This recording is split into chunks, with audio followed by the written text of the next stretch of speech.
already gotten my release. I've decided that we're going to be cautious, make sure there's no travel to and from South Africa and 6 other countries in that region, and except for American citizens who are able to come back. But we don't know a lot about the variant except that it is a great concern. It seems to spread rapidly, and I spent about a half hour this morning with my COVID team led by Dr. Fauci, and so that was the decision we made. Sir, why not the markets dropping, sir? Why not the markets have dropped significantly today? What's your response to that? Expected. They always do when COVID rises. Does it worry you at all? Not at all. Why not? Mr. President, why are we waiting until Monday, sir? Why not immediately now? It's going to affect on Monday, but why not do it now, like other countries? Well, because that was a recommendation coming from my medical team. What do you say to questions about whether bans create incentive for countries not to come forward?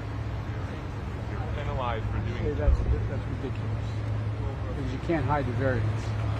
It's not like someone could hide the fact that there's a new variant. People getting sick more quickly. Americans need to be more careful now going into the holiday season. You've been telling Look, people here's the deal.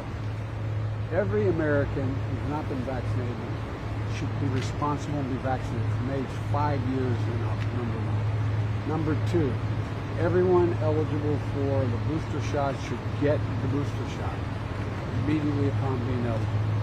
That is a minimum that everyone should be doing. And we always talk about whether this is about freedom. I think it's a patriotic responsibility. What can you tell us about this? Well, certainly there is a new variant that is now in South Africa in the Gauteng province that has some mutations that are raising some concern, particularly with regard to possibly transmissibility increase and possibly evasion of immune response. We don't know that for sure right now. This is really something that's in motion, and we just arranged right now a discussion between our scientists and the South African scientists a little bit later in the morning to really get the facts, because you're hearing a lot of things back and forth.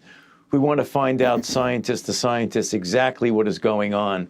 But it's something that has emerged in South Africa and seems to be spreading at a reasonably rapid rate, in the sense of when they do test positivity, they're seeing that it's a bit more widespread in South Africa than was originally felt a couple of days ago. So it's in a fluid motion. We're finding more about it, and literally it's something that in real time we're learning more and more about. Is it possible it's already in the U.S.?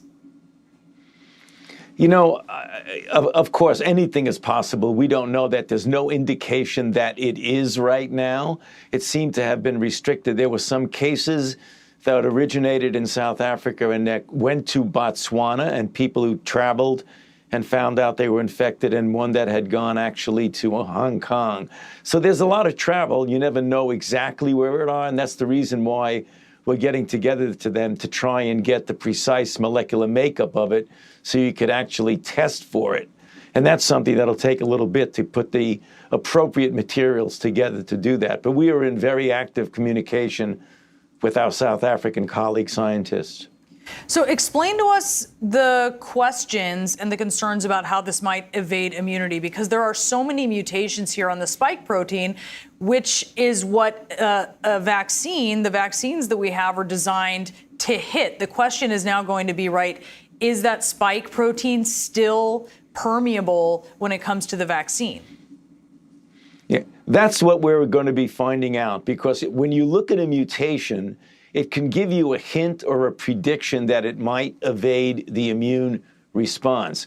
What you need to do is you need to get that particular sequence of the virus, put it in a form in the lab where you can actually test the different antibodies. So you can have a prediction that it might evade, or you can actually prove it. Right now, we're getting the material together with our South African colleagues to get a situation where you could actually directly test it. So right now, you're talking about sort of like a red flag that this might be an issue, but we don't know.